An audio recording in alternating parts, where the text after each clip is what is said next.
Hello friends, आप सभी का द पॉलिटेक्निक क्लासेस के यूट्यूब चैनल पे एक बार फिर से स्वागत है। जैसा कि हम लोग जॉब अपडेट की बातें कर रहे थे और पिछले कुछ सेशन में हम लोगों ने डीआरडीओ, आईओसीएल, सेल ये सब के जॉब अपडेट के बारे में चर्चा किए थे। आज फिर एक बहुत अच्छी वैकेंसी जो कि एसएससी की तरफ से निकल करके आ रही है डिप्लोमा स्टूडेंट वालों के लिए, और बीएससी जो कंप्यूटर साइंस है या डिप्लोमा जो जिन्होंने इलेक्ट्रॉनिक्स से इंजीनियरिंग से कर रखा है, इलेक्ट्रॉनिक्स एंड टेलीकम्युनिकेशन और कंप्यूटर इंजीनियरिंग से, उनके लिए एक बहुत बड़ी अपडेट निकल के आ रही है। और वो क्या है तो देखिए यहाँ पे दिया हुआ है SSC scientific assistant 2022 online form. ये सरकारी रिजल्ट का ऑफिशियल वेबसाइट है, वहां पर से मैं ये आपको दिखा रहा हूँ। तो ये एसएससी के तरफ से, जैसा कि एसएससी जूनियर इंजीनियर के लिए एसएससी जेई के अंतर्गत इलेक्ट्रिकल, मैकेनिकल, सिविल इन सारे ब्रांच के लिए रेगुलर पोस्टें आते रहती है जेई के लिए, लेकिन एसएससी के तहत कंप्यूटर साइंस और डिप्लोमा वालों के लिए रेगुलर पोस्टें नहीं आती। तो ये 4 साल बाद वैकेंसी आई है। 2017 में पिछली बार आई थी, उसके बाद फिर से ये आई है। क्या है इसके बारे में जान लेते हैं। एजुकेशनल क्वालिफिकेशन वगैरह ये सब क्या है इसके बारे में जान लेते हैं। तो चलिए आइए, सबसे पहले हम लोग इसके नोटिफिकेशन को डाउनलोड करते हैं और इसके नोटिफिकेशन हम लोग जानते हैं, समझते हैं कि क्या है, कैसे इसका रिक्वायरमेंट होगा, कितना इसका सिलेबस रहेगा, कितनी वैकेंसी है, नंबर ऑफ वैकेंसी कितनी है, ये सारी फुल डिटेल जानकारी हम लोग जानेंगे। इससे पहले मैं आप लोगों को बताना चाहता हूं कि ये जो एसएससी है इसमें एक बहुत अच्छी बात ये है कि इसमें एग्जाम डेट वगैरह ये सब सारे कुछ दिया हुआ है। देखिए ये नोटिस है, ये नोटिस किसके लिए है तो ये है नोटिस आपका साइंटिफिक असिस्टेंट। क्या है? Scientific assistant. साइंटिफिक असिस्टेंट के लिए ये नोटिस है। Scientific assistant in Indian meteorological department examination 2022। Indian meteorological department it means मौसम संबंधी जानकारी, जो आपको पूर्वानुमान करते हैं कि अभी आने वाले अगले 24 घंटे में क्या होने वाली है, तो बहुत ज्यादा आंधी पानी के साथ जोरदार बारिश होने वाली है। तो ये जो मौसम का आकलन करते हैं उस वाले डिपार्टमेंट में है, इंडियन गवर्नमेंट की एक है और इसमें वैकेंसी आ रही है। जो हमारा date of submission online application का है, एप्लीकेशन फॉर्म को सबमिट करने का जो डेट है वो 30/9/2022 से स्टार्ट है और 18/10/2022 तक लास्ट डेट है। ठीक है, ये जो एप्लीकेशन है last date and time of receipt online application, वही है लास्ट टाइम कितना है तो 18/10/2022 को 18/10/2022 को 18/10/2022 को क्या हुआ सर इसको हुआ का इसको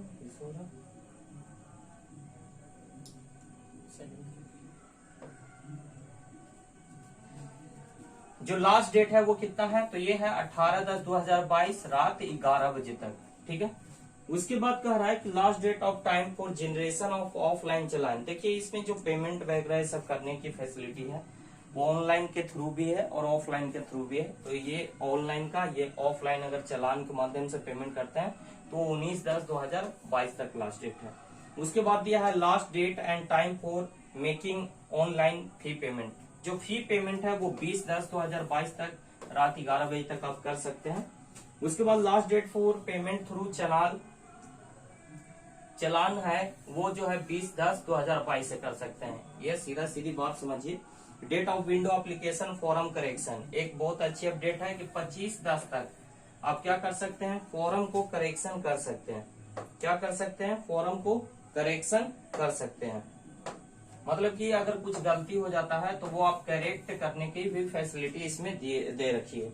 उसके बाद देखिए जो एग्जाम का डेट है वो इन्होंने दे रखा है कि दिसंबर में आपको हो सकता है। एक अनुमान इन्होंने दिया है, अनुमानित डेट दिया है कि आपका दिसंबर में क्या होगा, एग्जाम हो जाएगा। बहुत अच्छी वैकेंसी है। इसके चलिए क्वालिफिकेशन की बातें कर लेते हैं कि क्वालिफिकेशन क्या रहने वाला है, कौन कौन लोग इसके फॉर्म को फिलअप कर सकते हैं। तो देखिए ये स्टाफ, ये आपका एसएससी के तहत है, ग्रुप बी का नॉन गेजेटेड है। आईएमडी बोले तो इंडियन मेट्रोलॉजिकल डिपार्टमेंट के अंतर्गत ये पोस्ट आ रही है।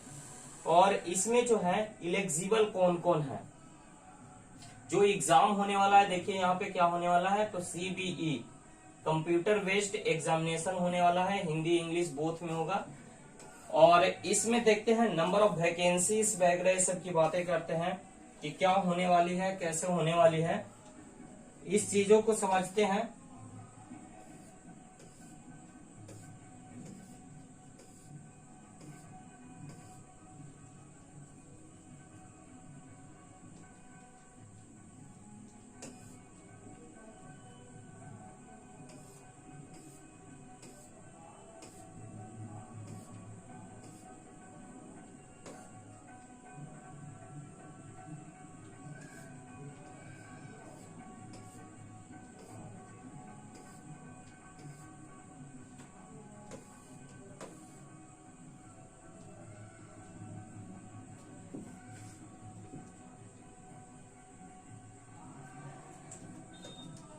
चलिए, इसमें इसके लिए क्या है क्वालिफिकेशन, आपका इसेंशियल क्वालिफिकेशन क्या रहने वाला है, इसके बारे में जानेंगे। देखिए, ये जो फॉर्म है बीएससी वालों के लिए है और डिप्लोमा वालों के लिए है। डिप्लोमा में भी किसके लिए है, जिन्होंने 10+2 के बाद डिप्लोमा किया है, चाहे इलेक्ट्रॉनिक्स एंड टेलीकम्युनिकेशन से या फिर कम्युनिकेशन इंजीनियरिंग से या फिर आपका कंप्यूटर इंजीनियरिंग से किया है, इनके लिए है। देखिए, ये क्या है, bachelor degree science with physics होना चाहिए 1 सब्जेक्ट, और कंप्यूटर साइंस होना चाहिए, इंफॉर्मेशन टेक्नोलॉजी या कंप्यूटर एप्लीकेशन।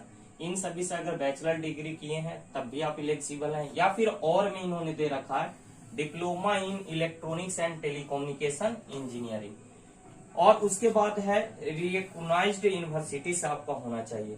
तो दोनों के लिए है, डिप्लोमा में आपका इलेक्ट्रॉनिक्स एंड टेलीकम्युनिकेशन है उसके लिए भी, और अगर आप बीएससी कर रहे हैं फिजिक्स के साथ कंप्यूटर एप्लीकेशन या आईटी अगर है आपका, तो उसमें भी आप इसको कर सकते हैं। कह रहा है कि दैट क्वालिफाइंग डिग्री या डिप्लोमा जो होना चाहिए वो कम से कम 60 मार्क्स के साथ होना चाहिए, और अगर सीजीपीए में है तो 6.75 सीजीपीए होना चाहिए। नोट में दूसरा क्या लिखा हुआ है कि डिग्री और डिप्लोमा रिफेयर एवं must be 3 year duration 10+2 examination. ये बहुत बड़ी बात इन्होंने लिख रखी है कि चाहे आपका डिप्लोमा हो या डिग्री हो 3 ईयर का होना चाहिए, और आफ्टर किसके होना चाहिए, तो 10+2 के बाद होना चाहिए। तो ये बात, ये फैक्ट है। डिप्लोमा में भी वैसे स्टूडेंट इस फॉर्म को फिलअप कर सकते हैं जिन्होंने 10+2 के बाद डिप्लोमा किया है। इसके साथ साथ नोट 3 में लिखा हुआ है कि the applicant must have passed 10+2 examination from a recognised board equivalent science. Science के साथ वो भी एक फिजिक्स होना चाहिए और एक मैथ होना चाहिए, एक कोर सब्जेक्ट आपको होना चाहिए 10+2 में। इट मीन्स आपके साइंस के साथ अगर डिप्लोमा किया है, इंटर किया है, इंटर करने के बाद डिप्लोमा किया है, तब आप इस फॉर्म को फिलअप करने में इलेक्जिबल हो। अब कहोगे कि सर ये यहाँ पे तो इलेक्ट्रॉनिक्स एंड टेलीकम्युनिकेशन इंजीनियरिंग लिख रहा है, तो बिहार में तो हम लोग इलेक्ट्रॉनिक्स इंजीनियरिंग से करते हैं सर, तो क्या हम लोग मान्य है? तो मैं आपको बता दूं, जो बिहार का इलेक्ट्रॉनिक्स इंजीनियरिंग है वो इक्विवेलेंट है, बोले तो वो जो है मान्यता प्राप्त है इलेक्ट्रॉनिक्स एंड टेलीकम्युनिकेशन इंजीनियरिंग के इक्विवेलेंट है, या फिर इलेक्ट्रॉनिक्स एंड कम्युनिकेशन इंजीनियरिंग के भी इक्विवेलेंट है। तो आप लोग भी इलेक्जिबल हो, इसमें आप फॉर्म को फिलअप कर सकते हो। ठीक है, तो ये थी इसेंशियल क्वालिफिकेशन कुछ कंडीशंस के साथ। तो इस चीज को आप लोग समझिएगा और ये बातें आपको ध्यान में रखनी होगी। अब चलिए ये इसके आगे की ओर चलते हैं और देखते हैं क्या है, कैसे आप इसको अप्लाई। देखिए, अप्लाई करने के लिए फोटो सिग्नेचर एसएससी पे आपको जाना है, ऑफिशियल साइट पे रजिस्ट्रेशन करना है। रजिस्ट्रेशन के बाद आप उसको फॉर्म को फिलअप करना है। इसके साथ साथ मैं आप लोगों को एक डाउट आ रहा है कि सर हम लोग ओबीसी कैंडिडेट हैं, चूंकि ये इंडियन गवर्नमेंट की वैकेंसी है तो इसमें भारत सरकार का ओबीसी बनेगा। आपका जो प्रमाण पत्र बनेगा वो ओबीसी इंडियन गवर्नमेंट के अकॉर्डिंग बनेगा। आप लोग बनवा सकते हैं, उसके बाद इस फॉर्म को फिलअप कीजिएगा अगर ओबीसी से आपको फिल करना है तो। ठीक है, और मैं इसमें और बताना चाहूंगा कि फी जो है वो क्या है, 100 रुपीज है, ओनली फॉर 100 रुपीज है। एसएससी के सारे वैकेंसीज में 100 होती हैं यूआर ओबीसी वालों के लिए, और बाकी जो गर्ल्स होते हैं और जो एसटी एससी में आते हैं उनके लिए कोई फी नहीं होती है। तो ये बहुत अच्छी बात है कि फी इन्होंने बहुत कम है। और इसके बाद इसका सिलेबस क्या रहने वाला है, एग्जाम सेंटर कहाँ रहने वाला है, तो एग्जाम सेंटर आपको देखने को बिहार में, मैं बता दे रहा हूँ, बिहार में आपको भागलपुर है, पटना है, मुजफ्फरपुर, पूर्णिया, बरेली, आगरा, गोरखपुर, झांसी, कानपुर, लखनऊ, बिहार और यूपी वालों के लिए ये सेंटर है। इसमें से आप जो भी सिलेक्शन करोगे वहां पे आपका क्या होगा, तो एग्जाम सेंटर आएगा। ठीक है, इसके अलावा और भी बहुत सारे सेंटर दिए हुए हैं जो कि अदर रीजन के लिए हैं, तो जो हम लोग जिस रीजन में वो मैंने बता दिया। अब देखिए स्कीम ऑफ एग्जामिनेशन, एग्जामिनेशन का पैटर्न क्या रहने वाला है इसके बारे में जांच ले। देखिए ये जो एग्जाम होने वाला है आपका टेक्निकल और नॉन टेक दोनों बैकग्राउंड से होने वाला है, और इसमें आपको क्या मिलेगा, तो ये कंप्यूटर बेस्ड टेस्ट होने वाला है और कंपलसरी है, और ये जो है 200 क्वेश्चंस होंगे, 200 मार्क्स के होंगे।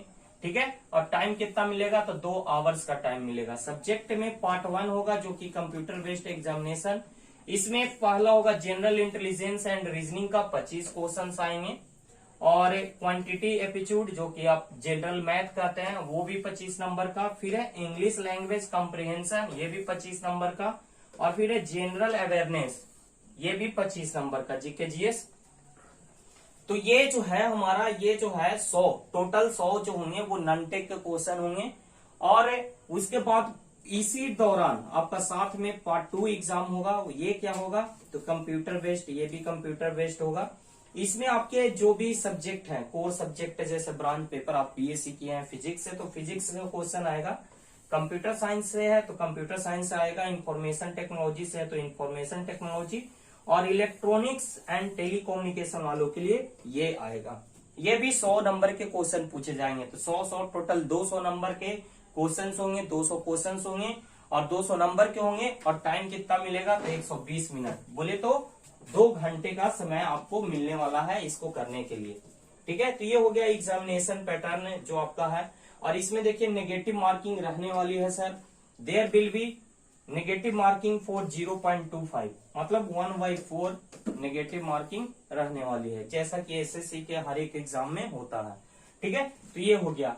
अब देखिए आपको मैं बता दूं, अब कहिए सर सिलेबस क्या रहने वाला है, फुल डिटेल सिलेबस। तो पहली बार मैं देख रहा हूं कि कोई एग्जाम हो रहा है और उसमें फुल डिटेल सिलेबस इन्होंने दे रखा है, तो इस बातों को ध्यान में रखते हुए इसके फुल डिटेल सिलेबस पे भी हम लोग चलते हैं। तो देखिए इसके फुल डिटेल सिलेबस में जो ये जनरल कंपटीशन के सारे सिलेबस हैं, जनरल अवेयरनेस में हो गया, जनरल इंटेलिजेंस पार्ट 1 के सारे, इसके साथ साथ आपका जो ब्रांच पेपर है पार्ट 2 में फिजिक्स है उसका भी सिलेबस इन्होंने दे रखा है। तो हम लोग बातें करेंगे इलेक्ट्रॉनिक्स एंड टेलीकम्युनिकेशन की।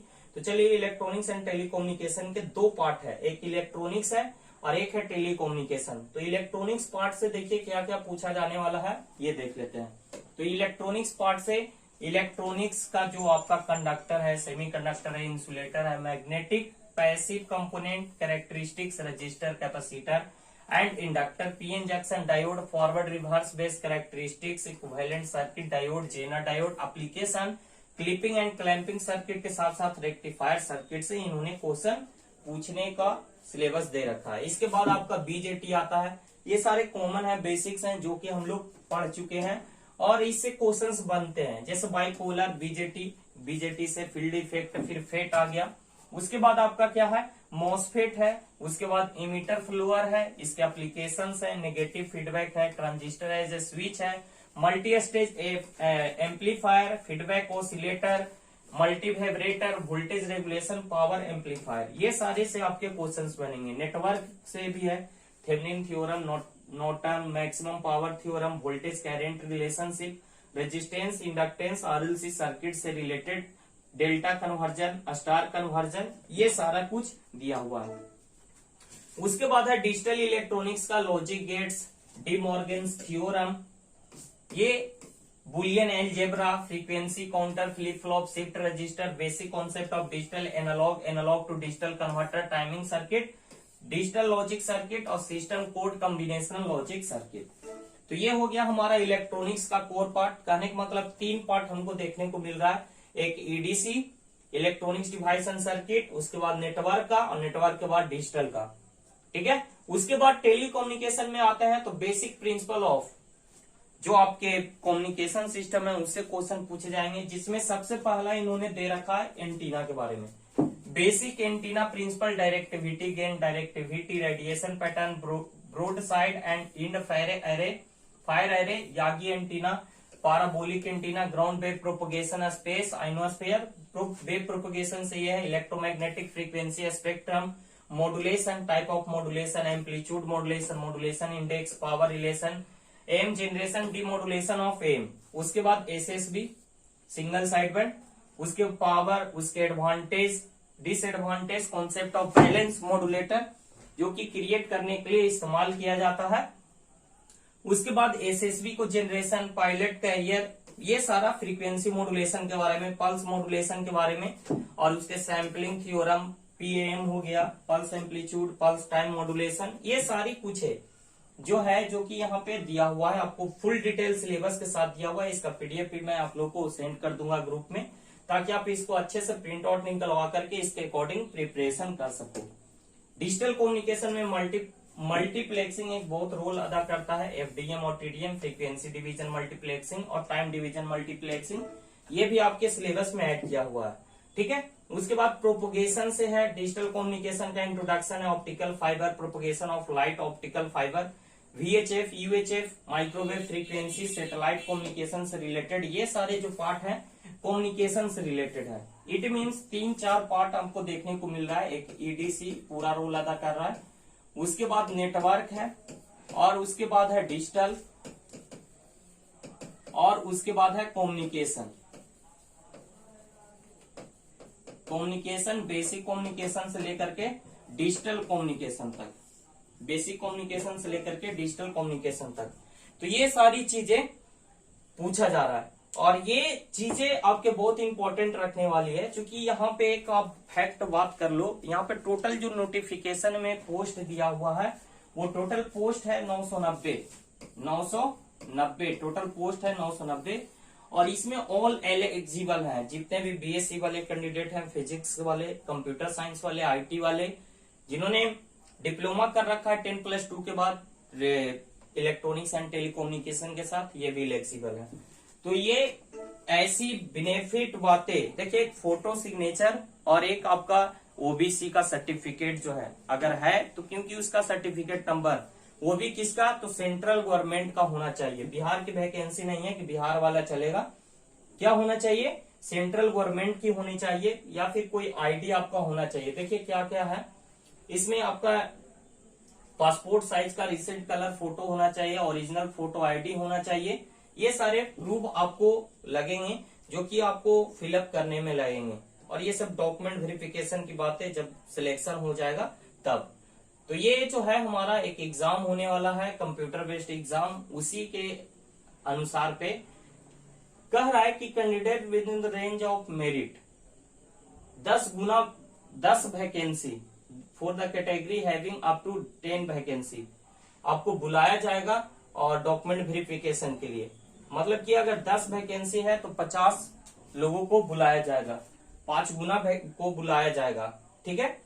तो इस तरह से आपका ये जो है हम लोगों का ये हो गया एग्जामिनेशन का पैटर्न, ठीक है।